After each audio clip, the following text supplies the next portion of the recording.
안녕하세요. K-에듀파인 시스템 예산 편성 메뉴에서 실질적으로 분예산 편성을 입력하는 절차에 대해서 설명을 드리겠습니다.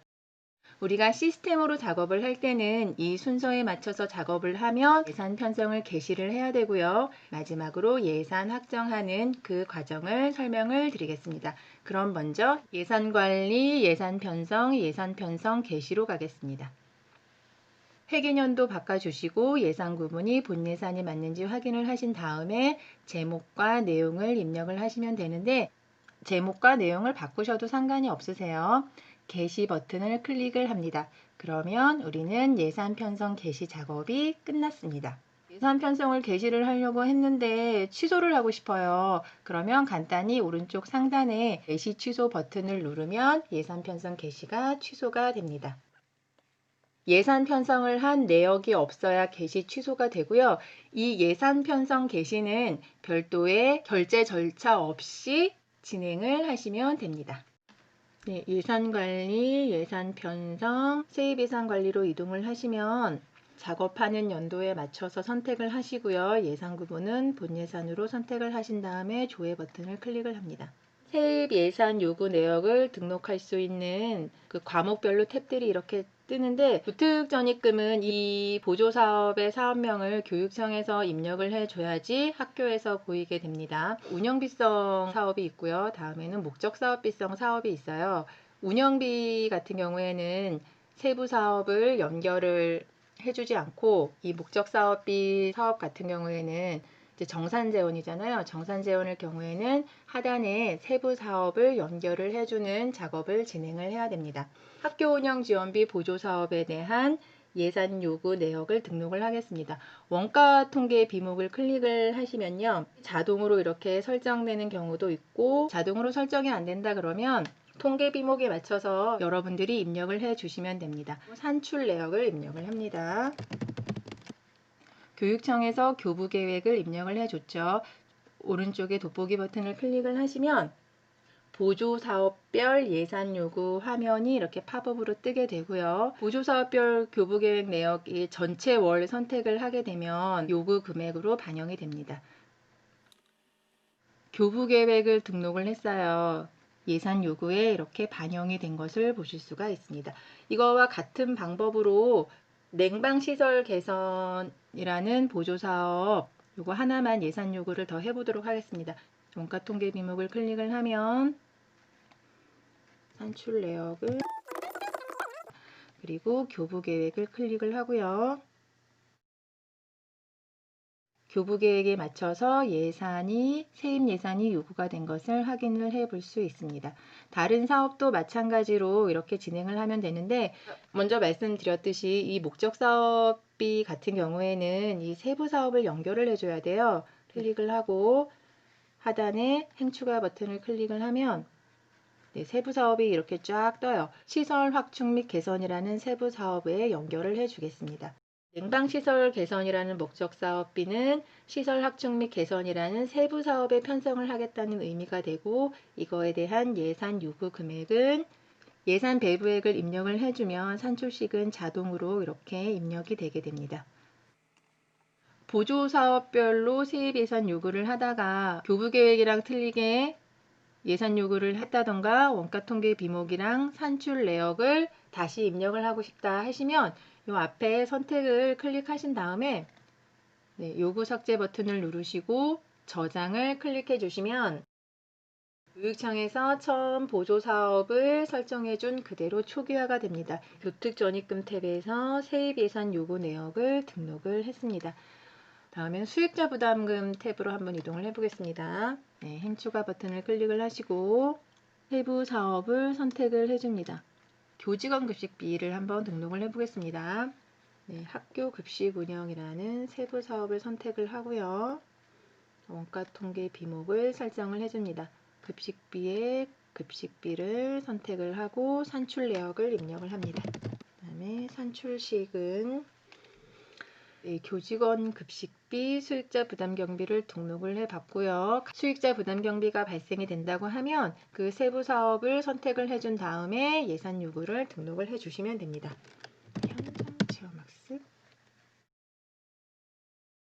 네, 수익자 부담 경비에 대한 예산 요구 내역을 등록을 했습니다. 네, 일반 탭으로 가서 등록을 해주겠습니다. 일반 탭으로 이동을 하신 다음에 행 추가 버튼을 누르시고 원가 통계 비목을 선택을 해줍니다. 순세기 잉여금이 있겠죠. 이자 수입을 한번 입력을 하겠습니다.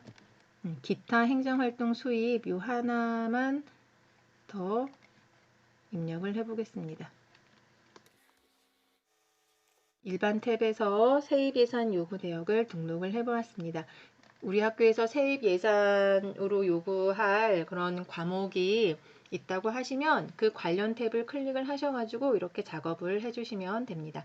세입 예산 요구 내역을 다 등록을 하셨으면 총액이 얼마인지 여기 상단에 이렇게 뜨게 되어 있어요. 이 금액에 맞춰서 세출 예산을 입력을 해주면 됩니다.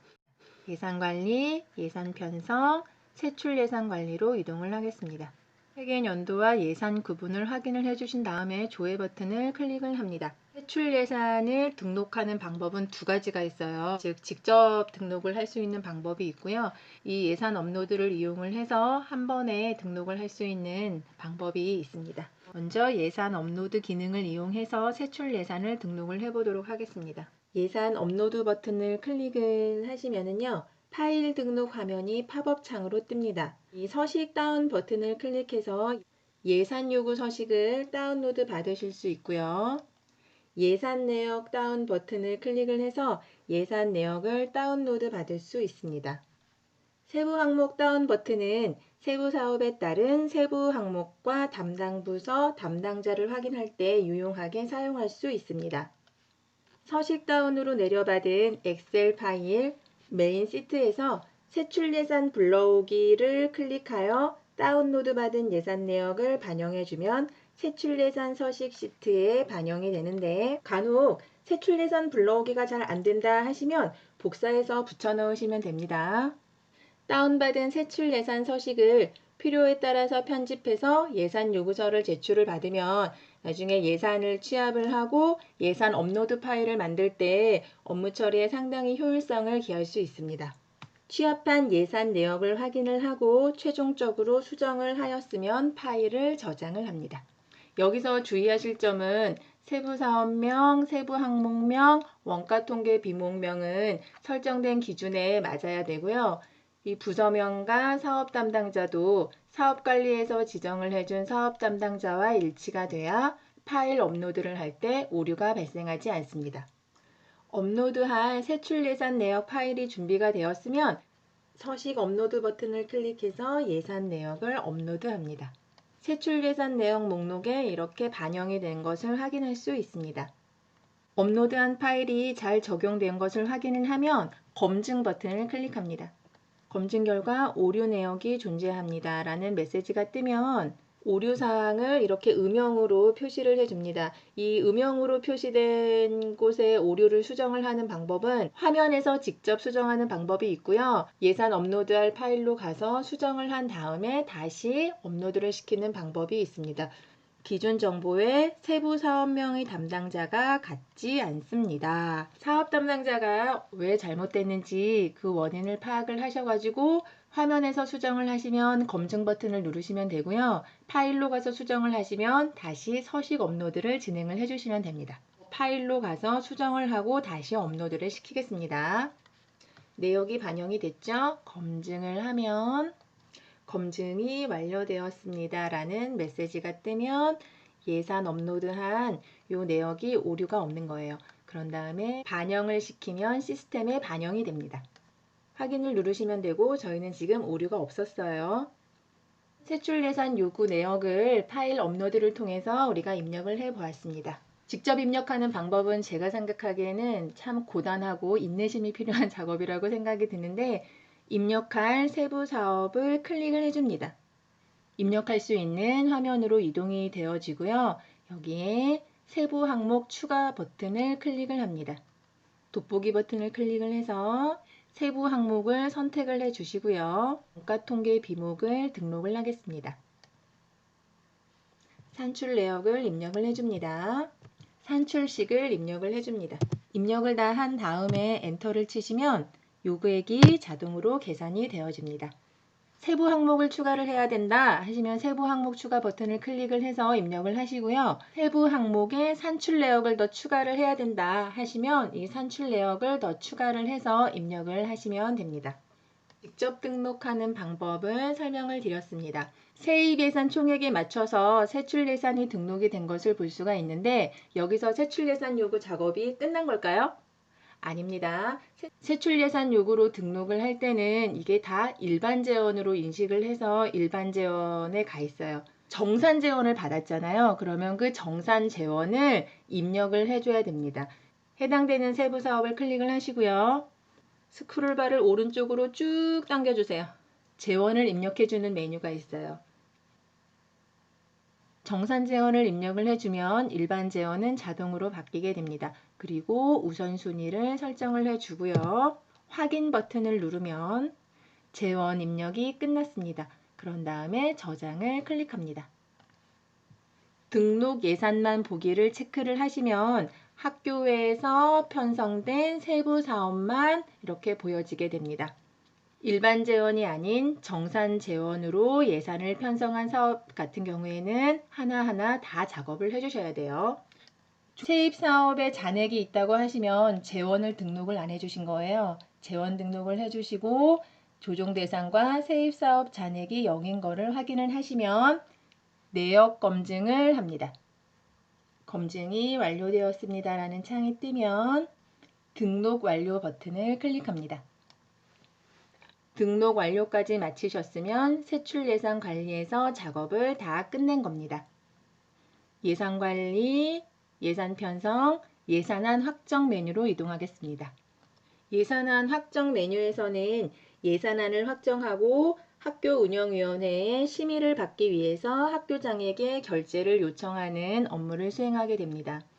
제목과 내용을 입력을 하신 다음에 요구일자를 확인을 하시고 저장을 누르십니다.